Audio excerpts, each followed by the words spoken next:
When talking about World War II, many claim that the Hitler should have waited, that the Germans should have produced more panzers, planes, and mastered more soldiers.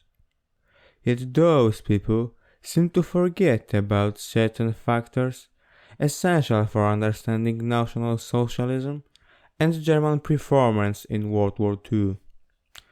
And that factor is indeed the most overlooked thing when talking about World War II. Economy was a reason why Hitler had to start a war earlier than anyone in Oberkommando Wehrmacht planned, and also why he had no other choice as to go to war in the first place. Hitler, as many socialists do, believed in shrinking market fallacy. It is the idea that the market for any industrialized nation's goods tends to shrink as other nations become equally industrialized. The reasoning is that those other nations will be able to service the same market. In other words, let's say that the Germany produces 10 million tons of steel. The non-industrialized Soviet Union produces only a third of that number. Yet the demand for steel in Soviet Union is much higher than the domestic production. Thus, the Soviet Union has no other option than to import steel.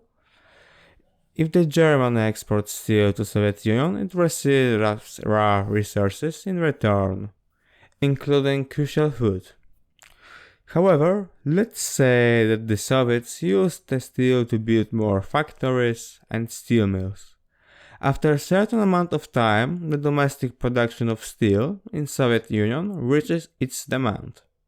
However, the Soviets use the labor from the countryside to industrialize. So now, Soviet Union not only does not need German steel and other industrial goods, but also desperately needs its own raw resources. This leads to a shortage of raw goods and food in Germany. The present world commodity market is not unlimited. The number of industrial nations has steadily increased.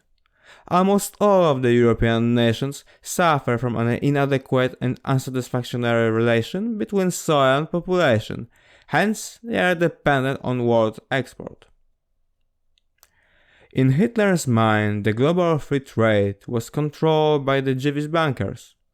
Also, Marxism, or as Nazi called it, Judeo-Bolshevism, was a Jewish conspiracy which main goal was to pollute the blood of glorious Aryan race, thus resulting in the collapse of Western civilization, since, according to Nazi race theory, only Aryans can create nations. The Jews, according to National Socialists, using free trade, planned to create shortage of goods in German and other Aryan countries to create class struggle and spark Judeo-Bolshevik revolution. However, why would the Jews support Marxism? Well, according to Hitler, it is because Marxism, as an absolutely egalitarian ideology, would allow Jews to reproduce freely and mix with other races, which in the long run will destroy a civilization, since again only Aryans are capable of creating nations. So, in Hitler's mind, by taking radical measures against the Jewish people, he is saving his own nation and civilization as a whole. This also means that all possible measures could and shall be taken to ensure the survival of the Aryan race. If the race is in danger of being oppressed or even exterminated, the question of legality is only of secondary importance. The established power may in such a case employ only those means which are recognized as legal.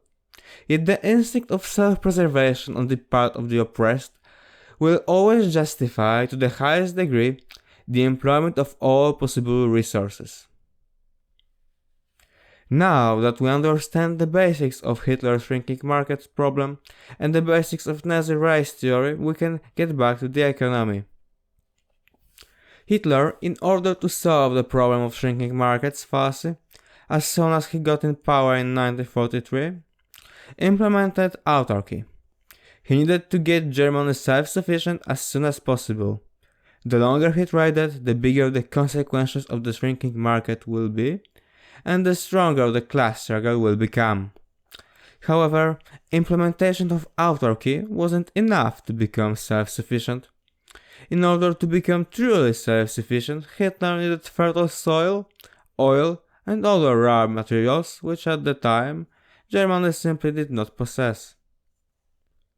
So, Hitler looked at the map of Europe and concluded that the only place that could solve the problem was the Soviet Union. In that way, the idea of Lebensraum, or living space, was born. Truly, this earth is a trophy cup for industrious men, and this rightly so. In the service of natural selection, he who does not possess the force to secure his Lebensraum in the world, and if necessary to enlarge it, does not deserve to possess the necessities of life. He must step aside and allow stronger people to pass him by. Some claim that the Hitler wanted to deindustrialize and just have the giant farm in the east. Well, that's simply not correct. Hitler wanted to have the big German urbanized and industrialized heartland, and then the rural east with Slavic slaves working in the field and the oil of the Caucasus. All of that would be connected by one giant autobahn network. This way, Germany would remain an industrial nation, the class struggle would be prevented, and the problem of shrinking markets solved. To Hitler, economy is a zero-sum game. Thus, when the food shortage during the war hit German-occupied Europe due to the British naval blockade that prevented Germany and other Axis powers from exporting goods from outside Europe, Germany confiscated almost all food from the occupied territories. Hitler basically was ready to starve all the occupied territories before the single German would go hungry. In short summary, the shrinking market fallacy leads to autarky, which then leads to war, since Germany does not possess the resources needed to become self-sufficient and needs to take them by force from the Soviets, since trade is not an option. Then the war goes badly for Axis, mainly because of the giant oil crisis, which kicks in by autumn 1941, and also the food crisis, which leads to starvation of the occupied territories, mainly the Netherlands, Poland, and the Balkans. Also, Germany is basically maintaining the million of Jews in concentration camps and POWs. What is a solution to such problem? Well, maintaining all of those people in camps is extremely economically costly. They are not productive, they are a burden on the collapsing economy. Also, Jews had to be removed from the society in the first place to not let them pollute the Aryan blood. Now, what are they going to do with them?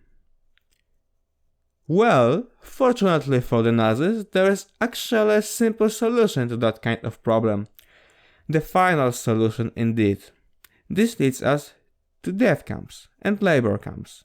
So yes, the shrinking market fallacy leads us to autarky, which then leads to war, which goes badly, and this leads us to the death camps of the Reich and the Holocaust. This is of course not the only reason for such a solution to Jewish problem, but is sure a massive incentive.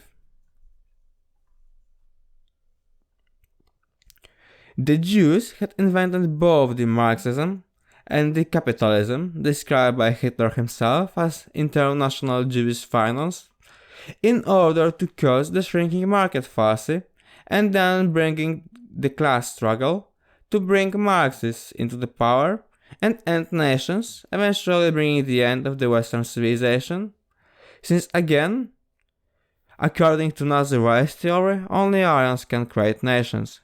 So Hitler wants to stop that by implementing autarky to stop trading and also by removing the Jews from the society.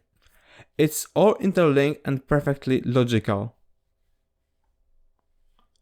If anyone does not understand why the shrinking market fallacy is incorrect, Let me know in the comments. I can make a separate video on that subject to make sure none of you will end up as the next Hitler due to the lack of understanding of basics economics. Now you might be wondering, okay, shrinking market forces explains why Hitler had to start the war, implement autarky, by why Hitler had to start the war in 1939 or 1940. Well, the short answer to that question is that the German economy by 1949 was at the edge of collapse. Between 1933 and 1939, the total revenue of the German government amounted to 62 billion Reichsmarks, whereas government expenditure, up to 60% of which consisted of rearmament costs, exceeded 101 billion, thus causing a huge deficit and rising national debt, reaching 38 billion marks in 1939.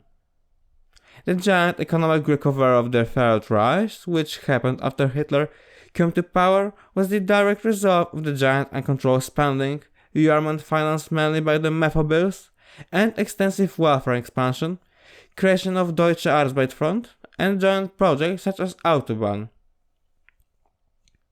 We work and govern with incredible elan, we really ruled. For the bureaucrats of the ministry, the contrast to the Weimar Republic was stark. Party chatter in the Reichstag was no longer heard. The language of the bureaucracy was rid of the paralyzing formula. Technically right, politically impossible. Hjalmar Schacht, Reich Minister of Economics. Normally, this massive spending and overextending bureaucracy would lead to inflation, but that was kept in check by strict price and wage controls. Instead, the falling value of money meant that goods disappeared from the store shelves, except for the black market, as suppliers no longer found it economic to produce and sell their goods at the low prices enforced by the government. Another factor in this was the strict import-export controls imposed by the government. Nazi economics theory, such as it was, promoted autarky.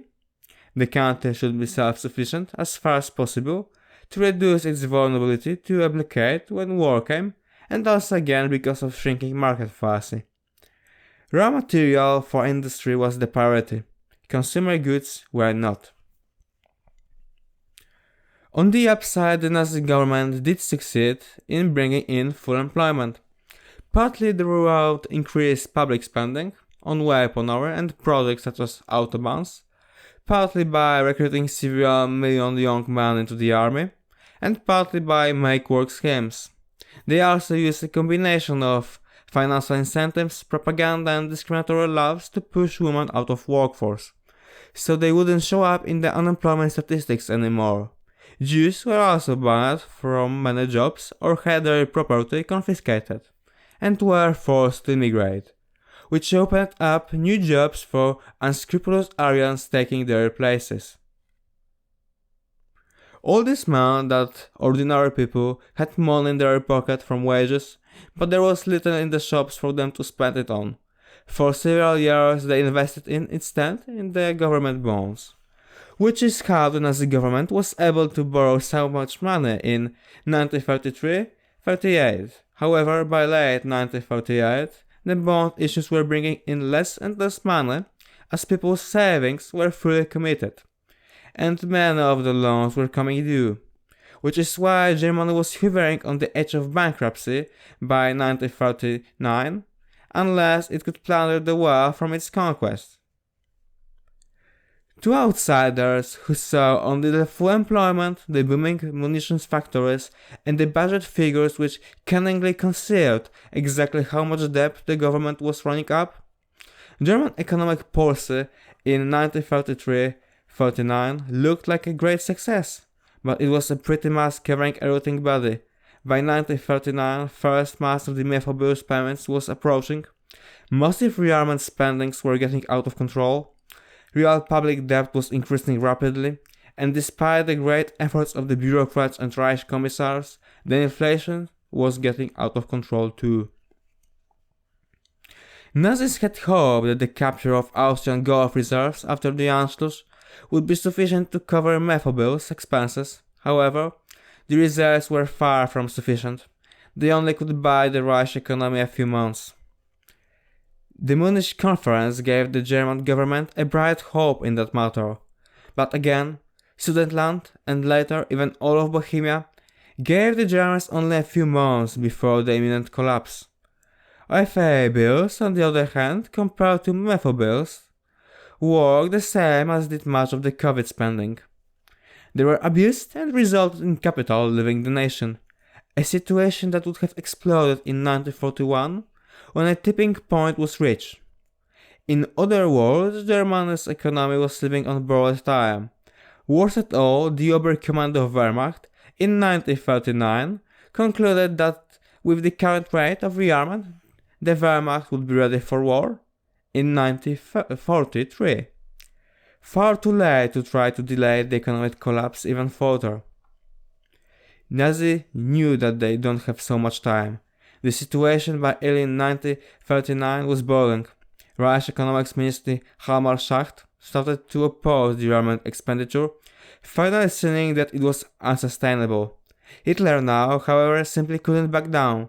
The Schacht was replaced by Göring in 1937, and in 1939 he was fired from his position of Reichsbank president. When Poland rejected the German demands, Hitler simply had to strike. Poland was too important piece in chess game against Soviets.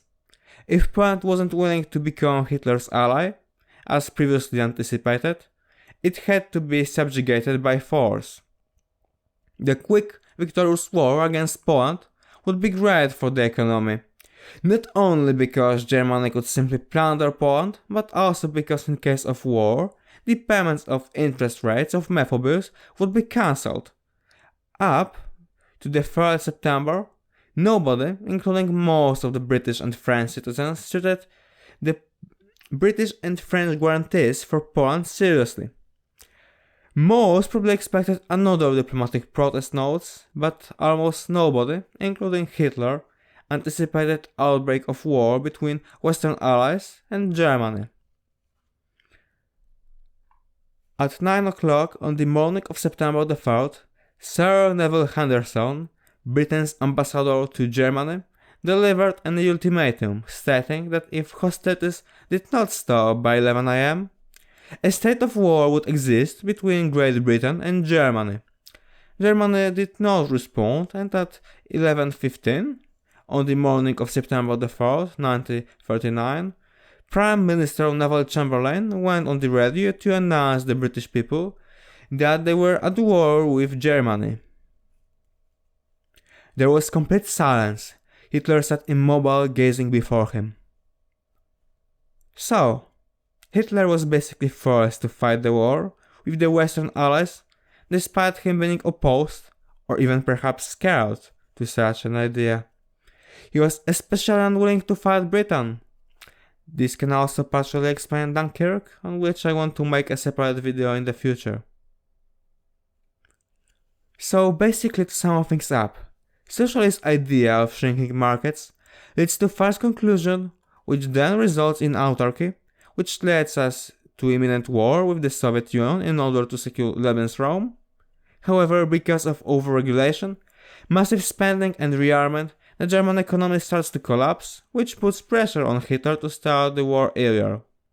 Hitler starts a war with Poland, being absolutely sure that the Allies will not intervene, just as they do in case of Czechoslovakia. However, Allies declare war on Germany on 3rd September, which led Germany to fight a war despite being unprepared for it, which is then lost because Germany does not possess the resources needed to win a war and fails to take them, during Barbarossa Fall Blau. One wrong conclusion leads to another one, which results in a tragedy of millions. This is indeed the ultimate danger of the human mind. Sometimes we think that we know something for sure, yet often it turns out that we are wrong. The main problem is that first we need to realize that we are wrong, which never is as easy as it may seem. That's why we should always be open to new ideas and criticism. to not fall in the same trap as Hitler or many other leaders, great philosophers and ordinary people.